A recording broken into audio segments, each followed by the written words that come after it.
예, 회의 시작하겠습니다. 자리를 함께 해주신 언론인 여러분께 감사하다는 말씀 먼저 드립니다.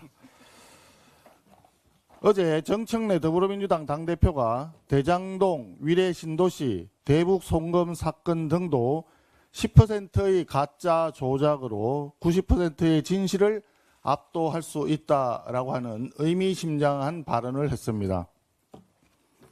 대장동, 위례 신도시, 대북 송금과 같은 이재명 대통령 범죄 비리 사건들은 자기도 아무리 생각해 봐도 최소한 90%는 진실이다라고 하는 점을 부정할 수 없다는 양심의 소리가 아닌가 합니다.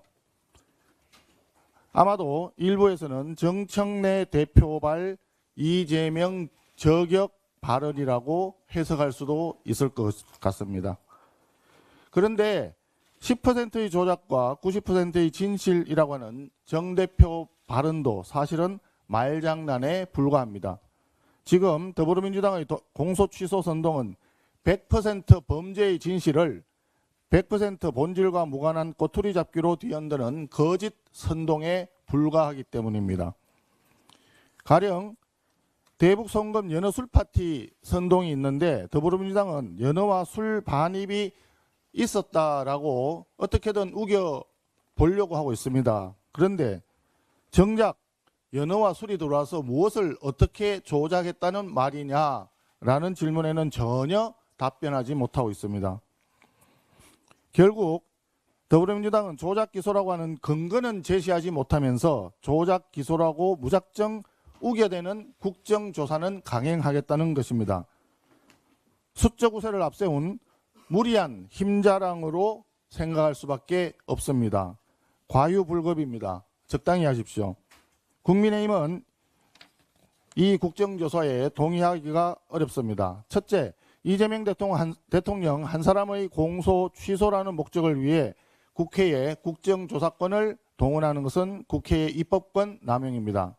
둘째, 조작기소라는 결론을 내려놓고 논리를 꿰맞추기 위한 답정너식 국정조사 진행은 역시 국회의 입법권 남용입니다. 셋째, 김용 뇌물수수 사건처럼 법원 판결을 앞두고 있는 사안에 대한 국정조사는 결국 사법부의 재판에 대한 입법부의 외압입니다. 삼권분립 파괴 행위입니다. 이 국정조사가 더불어민주당 뜻대로 강행된다면 국회는 이재명 대통령의 개인 친위대로 전락하는 꼴입니다. 국민의힘은 이 엉터리 국정조사에 동의할 수 없다는 점을 다시 한번 명확히 말씀드립니다. 국회의장께서도 유사일에 여야 합의 없는 국정조사 안건을 일방적으로 국회에서 처리한 전례가 없다는 점을 꼭 명심해 주시기 바랍니다. 추경 말씀 좀 드리겠습니다. 추경은 경제 문제 해결의 만병통치약이 아닙니다. 추경이 잘못 설계되면 오히려 경제에 독이 될 수 있습니다. 몇 가지 정부에 질문합니다. 첫째, 국가재정법 89조에는 추경 편성 요건이 나와 있습니다. 전쟁이나 대규모 재해가 발생한 경우, 경기 침체나 대량 실업이 발생한 경우, 법령에 따라 국가가 지출해야 될 항목이 늘어나거나 발생한 경우 이렇게 되어 있습니다. 이번 추경은 국가재정법 89조 어디에 해당이 되는 것인지 밝혀주기 바랍니다. 위기가 곧 추경이라는 단순한 공식으로 접근해서는 안 된다는 것입니다. 둘째, 국가재정법 제90조는 초과 세수로 발생한 세계 잉여금은 국가빚 상환에 먼저 사용하라고 명시되어 있습니다. 설령 원래 초과 세수가 발생하더라도 국가 채무 상환에 우선 사용하여야 되는 것이지 재정 살포에 먼저 쓰는 것은 그 자체로 위법입니다. 셋째, 추경을 위한 재원 조달 여력도 충분하지는 않다고 생각합니다. 원래 관리 재정 수지가 무려 107조 8천억 적자입니다. 국가 채무도 1300조 육박하고 있습니다. 법인 세수가 지금 잘 들어온다고 하지만 광주 전남 통합에 따른 추가 지출 소요까지 생각한다면 과연 추경에 얼마나 많은 재원을 조달할 수 있을지 의구심이 발생합니다. 넷째, 추경에는 분명한 원칙이 있어야 됩니다. 전 국민 대상의 무차별적인 현금 살포 방식은 지양해야 합니다. 대신 고유가로 직접 타격을 받는 산업 현장을 중심으로 핀셋 지원 대책이 필요합니다. 화물, 운송, 석유화학, 농업 등 고유가에 취약한 산업 분야를 대상으로 정밀하게 설계되어야 합니다. 현금 직접 지원보다 대출 이자 지원이라든지 바우처를 통한 간접 지원 수단이 우선 검토되어야 합니다. 국민의힘에서는 추경안에 대해서 정부와 또 그리고 추경안 제출된 이후에 여당과 이 문제에 대해서 내용을 적절하게 살펴보도록 하겠습니다. 간단한 거 하나만 더 말씀드리겠습니다. 어제 방송미디어통신위원회에 상임위원 선출하기 위한 회의가 두 번째로 열렸는데 야당목 상임위원을 놓고 일부 위원들과 언론 노조의 반발로 또다시 선출이 무산되었습니다. 대단히 유감스럽다는 말씀을 드립니다. 그 과정에서 해당 위원에게 과거 문제에 대한 반성문을 작성하여 제출하라고 요구한다든지 또 진상조사위원회를 꾸려서 추후에 조사하겠다는 내용이 있었다고 합니다.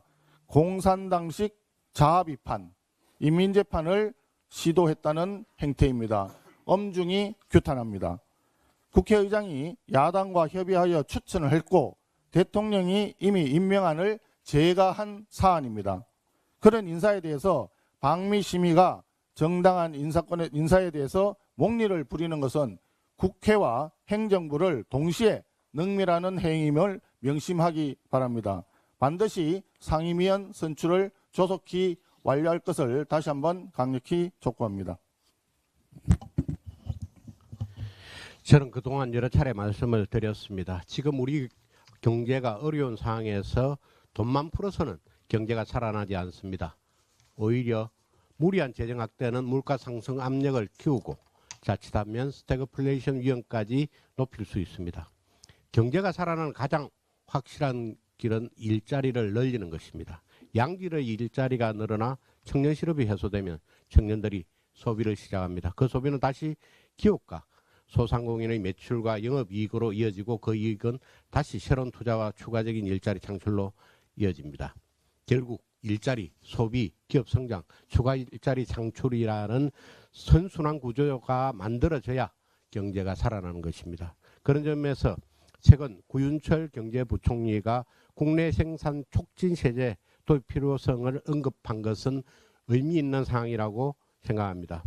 미래형 차, 2차 전지, 반도체, 바이오 등 국가 전략 산업의 국내 생산을 확대하는 것은 국내 투자와 양질의 일자리 창출에 큰 도움이 될 것입니다. 특히 미국은 인플레이션 감축법을 통해 자국 내 생산을 강력히 지원하고 있습니다. 지금 세계 각국은 자국 산업과 일자리를 지키기 위한 정책 경쟁을 벌이고 있습니다. 이에 더불어민주당에 제안합니다. 국가 전략 산업에 대한 국내 생산 촉진 세제 도입 논의를 국회에서 본격적으로 시작합시다. 국내 투자와 생산을 확대하고 양질의 일자리를 만들어 대한민국 경제의 선순환 구조를 다시 만들어 냅시다.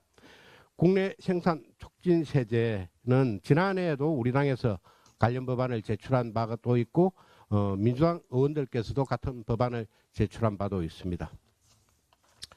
이재명 대통령께서 기초연금 하우 상박 개편 논의를 불쑥 화두로 던졌습니다. 향후 정액분을 저소득 노인에게 더 두텁게 지급하자는 취지라고 합니다. 이재명 대통령께 묻습니다. 그동안 더불어민주당과 이재명 대통령은 줄곧 보편적 복지를 강조해 왔습니다. 그런데 이제 와서 기초연금 하우 상박을 이야기하는 것은 결국 보편적 복지의 한계를 스스로 인정한 것 아닙니까? 그렇다면 그동안 국민께 주장해온 보편적 복지 노선이 잘못되었다는 점을 분명하게 인정하고 사과하셔야 됩니다. 사실 기초연금 문제는 이미 예고된 과제였습니다. 지금도 연간 35조 원이 넘는 재정이 투입되고 있고 앞으로 고령화가 진행될수록 부담은 더 빠르게 늘어날 수밖에 없습니다. 이 부담은 결국 청년 세대의 세금으로 감당해야 되는 구조입니다. 또한 기초연금 개편은 단순히 하우 상박 한 가지 문제로 끝낼 사안이 아닙니다. 따라서 단편적인 접근이 아니라 국회 연금특위에서 국민연금, 기초연금 퇴직연금을 아우르는 전체적인 연금 개혁 속에서 종합적으로 검토를 해야 합니다. 더불어민주당에도 당부합니다. 대통령이 기초연금 하우상박 한마디를 던졌다고 해서 또 그 부분에만 집중하지 말기 바랍니다. 대한민국의 재정 지속 가능성과 세대 간 형평을 위한 전체적인 연금개혁 청사진을 그리는 데 책임 있는 자세로 임해 주시기 바랍니다. 이상입니다. 운영수석입니다. 한병도 원내대표는 어제 윤석열 정부의 조작기소 진상규명 및 공소 취소를 위한 국정조사 계획서를 19일 본회의에서 처리하겠다고 밝혔습니다. 집권 여당이 대통령의 형사재판을 소멸시키기 위해 국정조사권을 동원하겠다는 것은 신독재국가를 선언하는 것입니다. 이재명 사법리스크와 관련해 국정조사가 필요한 사안은 따로 있습니다. 지난해 11월 검찰은 대장동 사건 공범들에 대한 1심 판결의 항소를 포기하고 범죄 수익 7,800억 원의 환수가 불가능하게 하여 정권의 신여라는 문매를 맞았습니다. 정준우 서울중앙지검장은 수사팀은 명백히 항소 의원이었다며 이튿날 사의를 표명했고, 납득이 되지 않는다며 집단 성명을 낸 18명의 검사장들은 정권의 보복으로 좌천되거나 사표를 내야 했습니다. 지난주 정부 고위 관계자가 복수의 검사장급 고위 검사들에게 보안 수사권 유지를 조건으로 대통령 사건의 공소 취소 거래를 제안했다는 제보는 민주당이 사건 조작의 증거로 꺼내든 김성태 녹취록과는 비교할 수도 없는 국기문란 사안입니다. 입법부가 행정부 견제를 위해 진행하는 국정조사의 성격과 취지를 감안한다면 대장동 항소 포기, 공소 취소, 거래 이슈를 포함하는 것이 최소한의 조건입니다. 이화영 전 부지사는 대북 송금의 불법성이 인정돼 대법원에서 유죄가 확정되었습니다. 조작 기소라면 조작 증거를 제시하여 재심 신청하는 것이 법률적으로 당연한 조치임에도 재심이 아닌 국정조사를 하겠다는 것은 법치를 스스로 부정하는 것입니다. 국정조사 실시 후 다수의 힘으로 조작이 있다고 결론내고 검찰의 공소 취소를 압박하거나 검찰이 응하지 않으면 특검을 출범시켜 공소 취소를 이끌어내겠다는 것입니다. 민주당이 이재명 대통령 한 사람에게 충성하기 위해 국정조사를 남용하는 것은 하수인 역할을 부끄러움 없이 자임하는 것입니다. 이재명 대통령은 신독재 시대를 여는 것이 아니라면 권력 사용을 절제해야 한다는 공자님 말씀으로 면피하지 말고 민주당의 국정조사 일방 추진을 중단시켜야 할 것입니다. 마치겠습니다.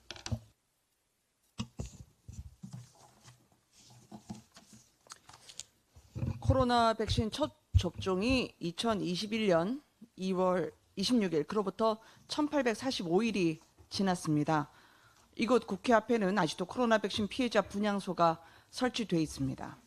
아침에 등교해야 할 아들이 일어나지 못했고 건강했던 딸이 응급실에서 아빠라는 한마디를 남기고 세상을 떠났습니다. 사망자 2,802명, 이상 반응 48만 명이 보고되고 있습니다. 곰팡이 등 이물질 신고로 폐기됐어야 할 백신 1,420만 회분이 그대로 우리 국민 몸속에 투입됐습니다. 국민 중에 누가 언제 이걸 맞았는지 정부는 답을 못하고 있습니다. 정경 장관의 질병청은 등 떠밀린 사과 이후에 말이 없습니다. 백신 피해자와의 간담회에도 돌연 불참했습니다. 국민은 국가가 시키는 대로 백신을 맞은 죄밖에 없습니다. 멀쩡했던 가족을 잃고 날벼락을 맞은 피해자들은 지금 국가로부터 버림받고 있습니다. 이 시각 현재 국가는 어디에 있습니까? 서슬퍼런 방역 팩스와 부작용 공포에 떨던 국민에게 22년에 이재명 대통령은 백신 국가 완전 책임제, 즉 인과관계가 없다는 명백한 증거가 있을 경우를 제외하고는 국가가 무한 책임을 지는 네거티브 방식의 보상을 공언했습니다. 인과관계 잘 모르겠으면 그때도 국가가 보상해야 한다고 추가 설명까지 했죠. 그런데 코로나 백신 부작용의 입증 책임은 아직까지 국민이 져야 합니다. 심지어 법원이 백신 부작용 인과성을 인정하면서 국가가 보상하라고 낸 판결마저 정경 장관의 질병청은 과학적 인과성이 부족하다면서 불복하고 항소하고 있습니다. 비정한 정권이죠.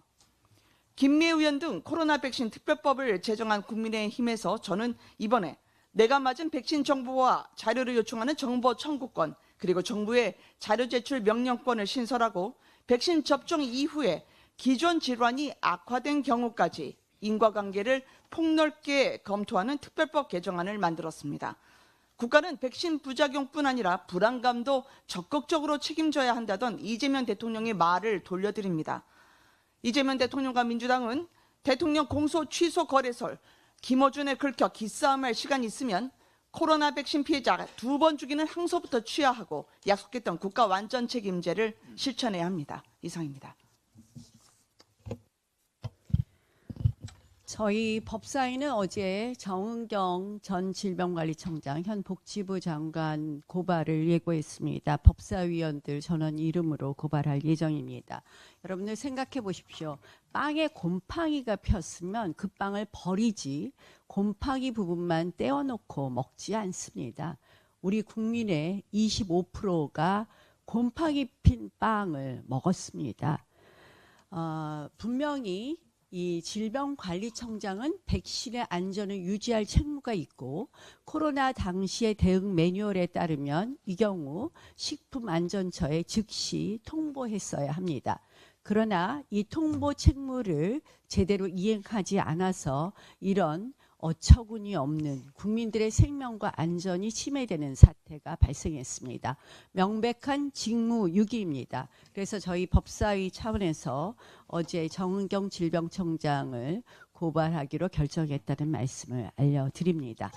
제가 오늘 말씀드릴 것은 또 이거 외에 대통령께서 어제 X 또 트위터 정치를 하셨습니다. 강경파들과 김어준의 보안 수사권 유지와 공소 취소 거래설이 나오자 다급해진 모양입니다. 참 코미디 아닙니까? 검찰청은 폐지했는데 헌법상 검찰총장이라는 이름이 있다는 이유로 청의 이름은 공소청, 청의 장의 이름은 검찰총장. 정말 코미디 같은 일입니다. 그래서 저희가 어이없는 검찰청 폐지라고 합니다. 터무니없는 검찰청 폐지 시대에 기소 유지를 위해서도 보안 수사권은 반드시 필요합니다. 그런데 이재명 대통령과 민주당은 장차 논의될 형소법 개정에서 검찰 하는 것 봐가면서 주든지 말든지 하겠다 이렇게 이야기하고 있습니다. 검찰이 이재명 대통령의 칼이 되느냐 아니면 거꾸로 독이 되느냐를 보고 판단하겠다는 것입니다. 그러니 공소 취소라도 시원하게 해줘야 그러면 봐주겠다 이런 의미 아닙니까?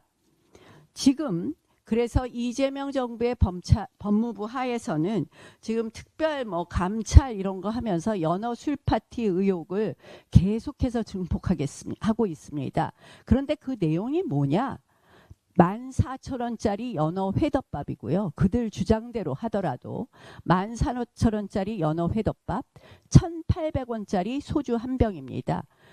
그와 비슷한 영수증을 찾느냐고 이 소주 먹은 술 파티가 언제인가의 날짜가 수차례 변경되었습니다.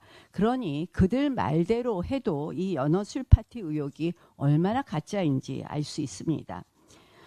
이재명 대통령이 어제 한 말씀에 핵심은 빠졌습니다.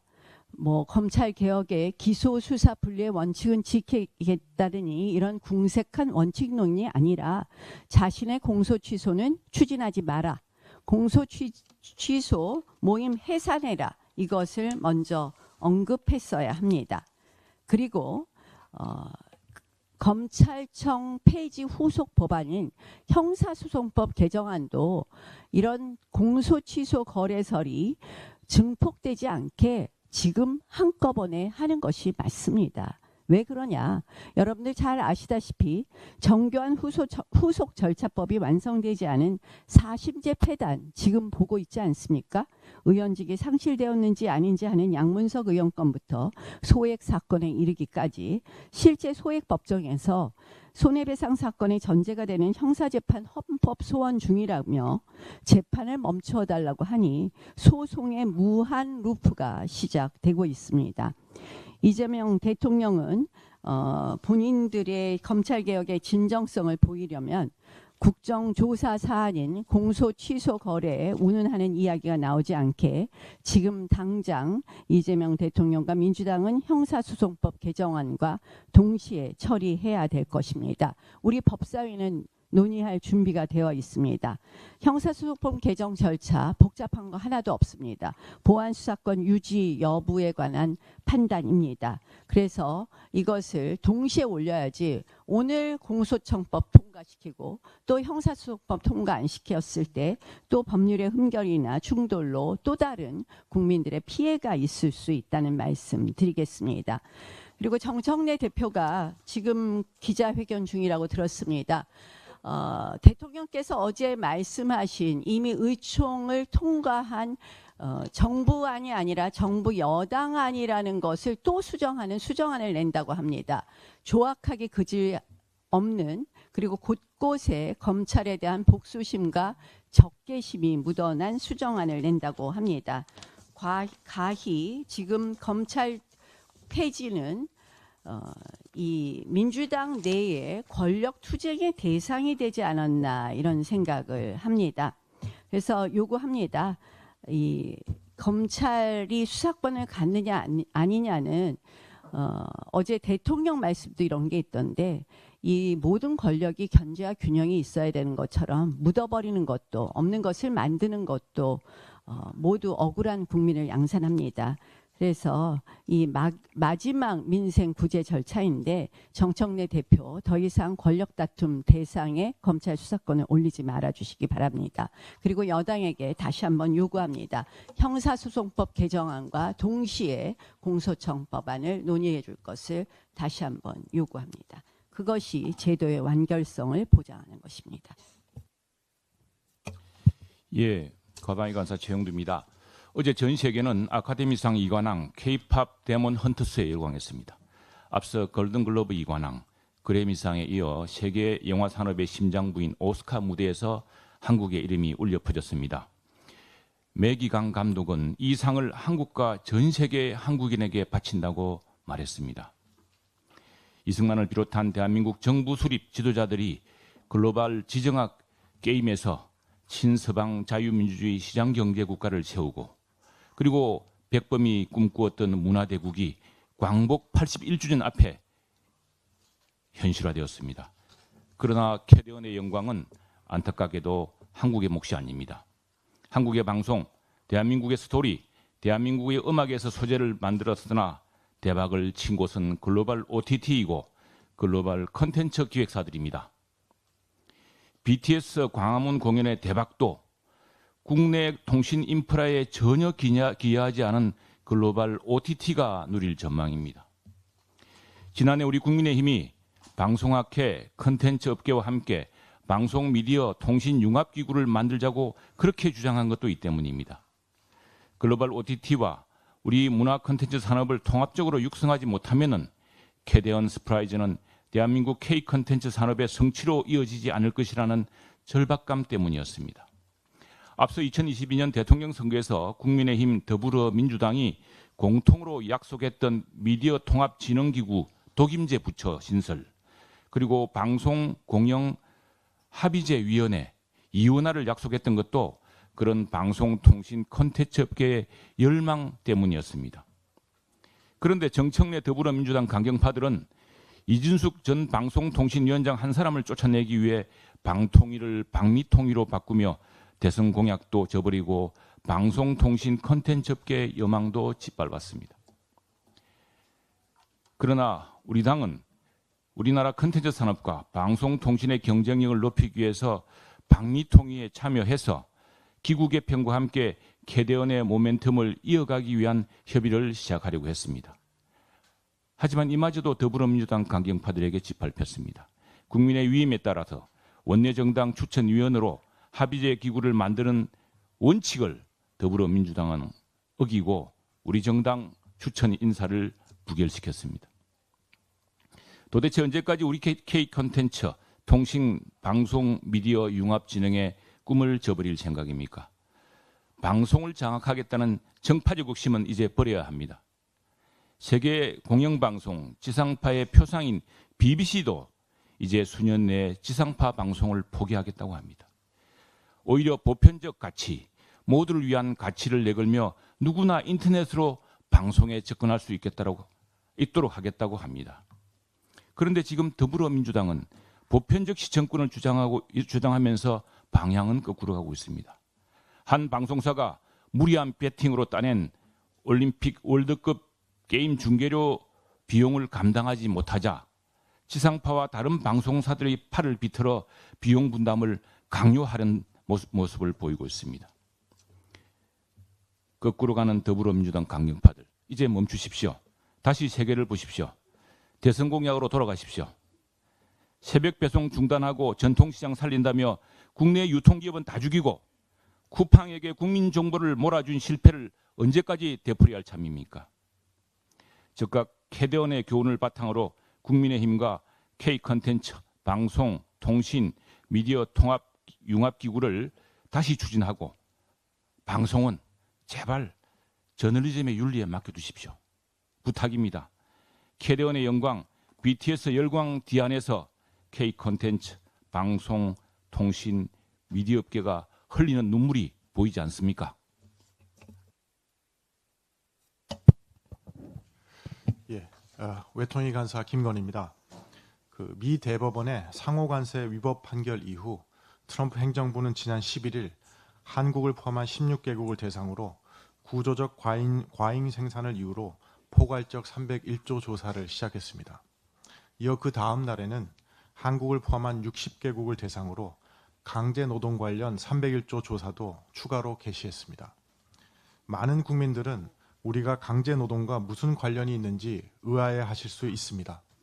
그러나 이 문제는 한국 기업이 강제 노동에 직접 관여했느냐의 문제가 아니라 글로벌 공급망 속에서 사용하는 원료와 부품의 출처와 연결된 문제입니다.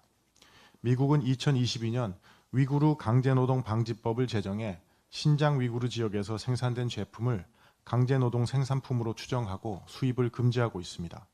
더 나아가 위구르산 원료나 부품을 조금이라도 사용해 제3국에서 생산된 제품까지 제재의 대상이 되고 있습니다. 특히 이 법의 특징은 강제노동과 무관하다는 점을 해당 기업이 입증해야 한다는 것입니다. 우리 기업도 이미 이 법으로 인해 어려움을 겪은 사례가 있습니다. 작년 말 하나솔루션 자회사 하나큐셀은 위구르 강제노동 방지법 위반 의심으로 미국 세관에서 부품 통관이 지연되면서 1000명 이상의 직원이 휴직하는 상황을 겪었고 올해 3월이 되어서야 정상 가동이 가능했습니다. 이번 301조 조사 결과에 따라 중국 공급망과 밀접하게 연결된 우리 산업에도 큰 영향이 미칠 수 있습니다. 경우에 따라서는 공급망에서 중국과의 사실상 디커플링 효과까지 나타날 가능성도 있습니다. 우리 경제에 미치는 영향이 큰 만큼 정부와 기업이 함께 대응해야 합니다. 정부는 이번 301조 강제노동 조사와 관련된 법리와 정책 쟁점을 면밀히 분석하고 대응 전략을 철저히 점검해야 합니다. 아직 이러한 움직임이 보이지 않아서 매우 우려되는 상황입니다. 우리 기업 역시 공급망 관리와 리스크 점검을 강화해야 합니다. 민관 협력을 통해 우리 기업의 피해를 최소화할 수 있도록 정부의 면밀한 대응을 촉구합니다.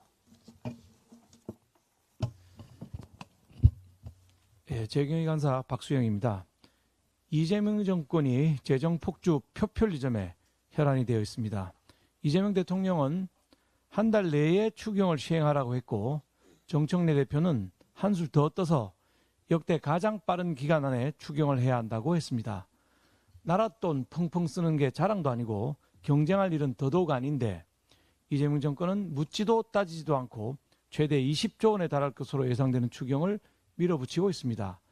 정권의 닥달의 공무원들은 벚꽃 추경을 넘어서 밤샘 추경이라는 얘기까지 합니다. 국회 독재, 사법 독재에 이은 예산 독재입니다. 이 대통령은 중동 사태 등을 이유로 추경을 언급하며 지역화폐 지급을 거론했습니다. 한마디로 주유 쿠폰을 뿌리겠다는 것입니다. 작년에도 민생 쿠폰 13조 원을 뿌리면서 경기 회복의 마중물이라고 장담했지만은 효과는 해운대 모래사장에 물 한 컵 부은 것처럼 사라졌고 오히려 1,500원을 넘나드는 고환율과 장보기조차 무서운 고물가의 원인이 되었습니다. 지금 대한민국 경제는 이재명 정권이 초래한 원화 폭락에 고통받고 있습니다. 1월 기준 수익증권을 포함한 원화 통화량 M2는 4,560조 원에 달합니다. 전년 동월 대비 증가율이 8%가 넘습니다.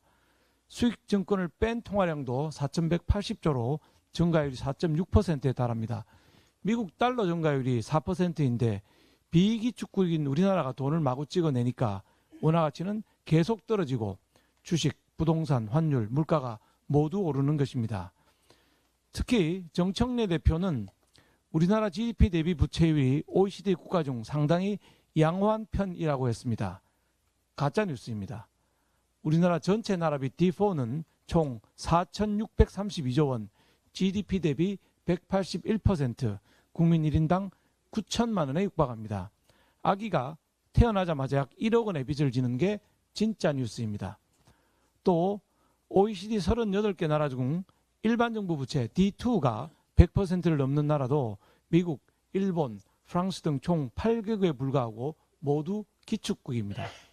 머니파워가 약한 우리나라와 동일선상에서 비교해서는 안 되는 것입니다.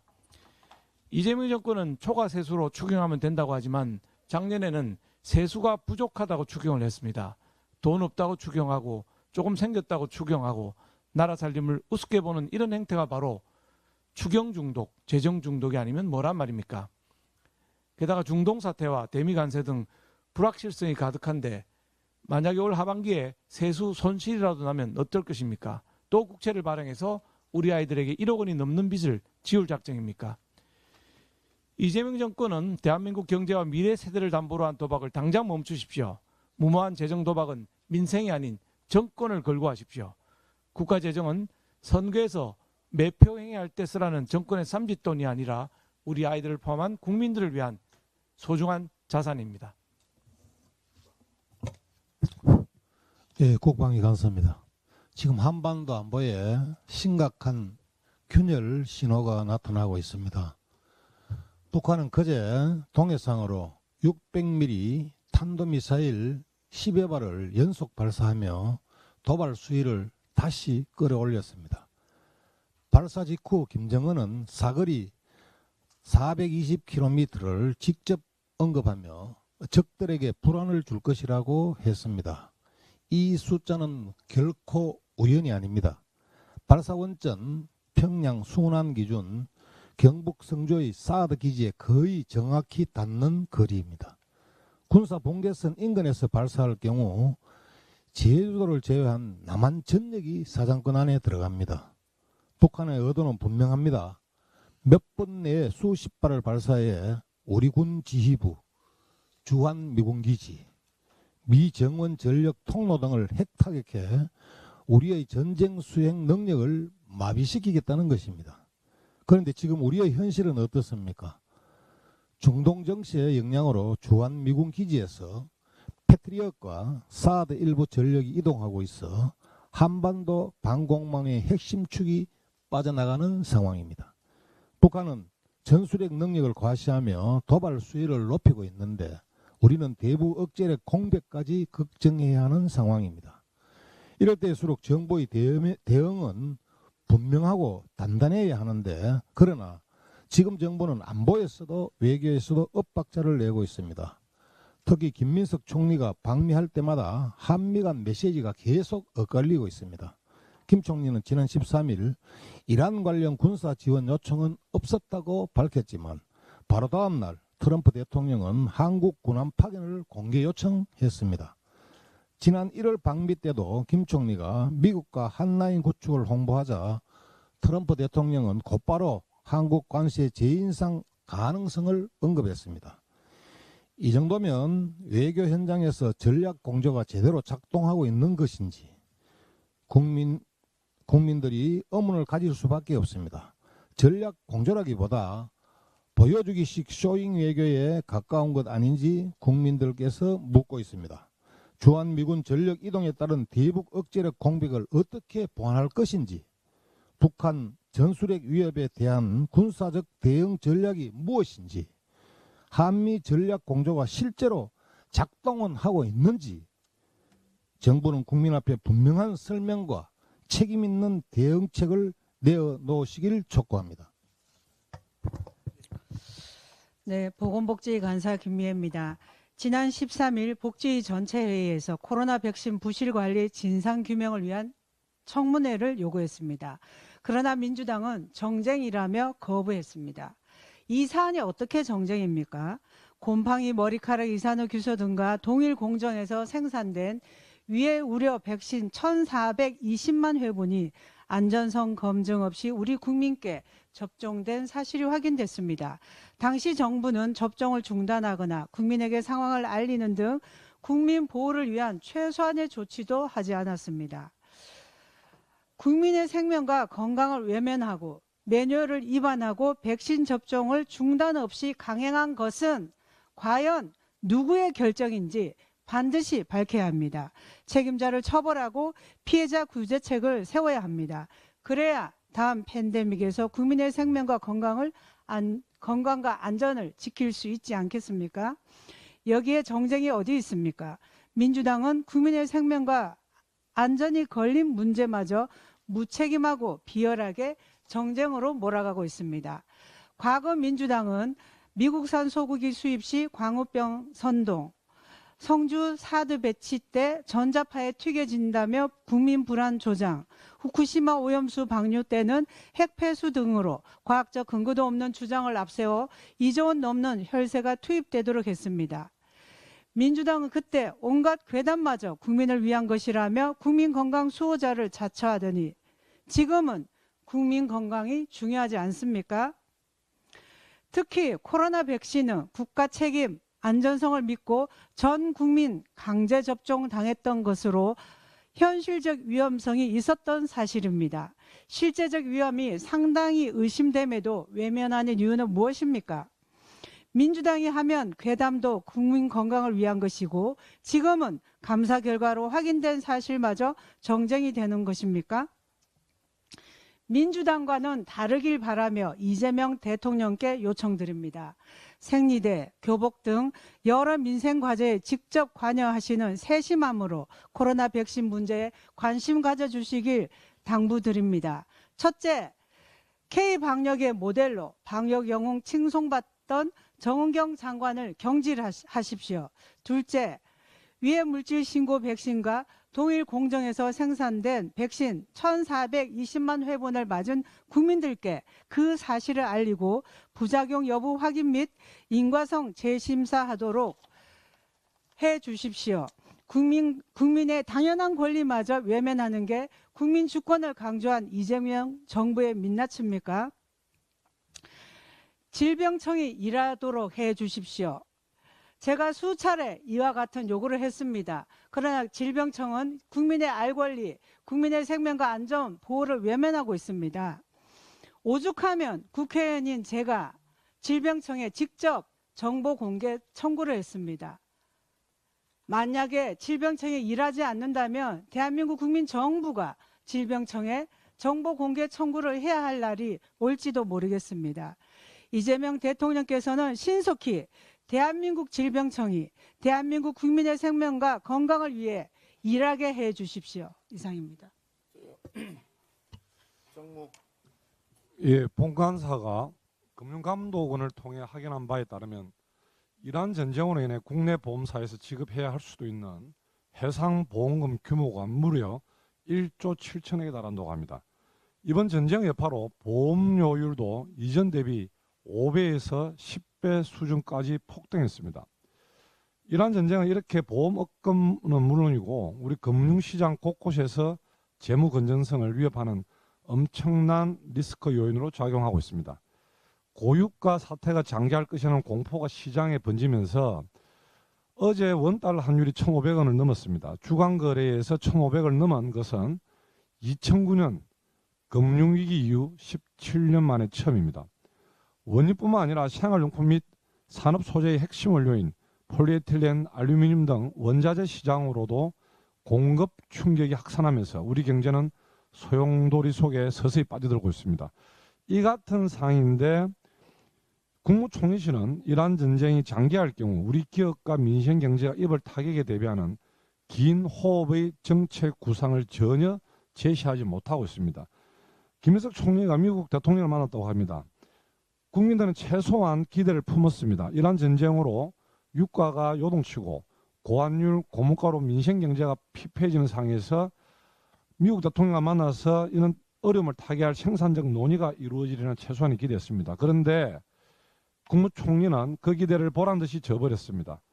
트럼프 대통령과 김정은 북한 국무위원장 간의 북미 대화를 논의했다며 자랑스럽게 얘기하고 정작 이란과 관련한 구체적 이야기는 없었다고 선을 그었습니다. 도대체 총리가 미국 가서 뭐 하는 건지 알 수가 없습니다. 그때 내키는 대로 던지는 또 이재명 대통령식의 SNS 정치로는 이 위기를 결코 헤쳐나올 수가 없습니다. 충무로 대통령 김어준과 차기 대권을 노리니 아니니 설전을 지금 해야 할 시간도 없습니다. 이 김인석 총리, 이재명 대통령, 백척간두의 위기에 있는 우리 경제와 민생의 최소한의 책임감을 가지시길 부탁드립니다. 잠깐만. 조금 전에 충정로 대통령 표현했나요? 총리 방미에 대해서 뭐 얘기가 있었습니까? 김어준. 네.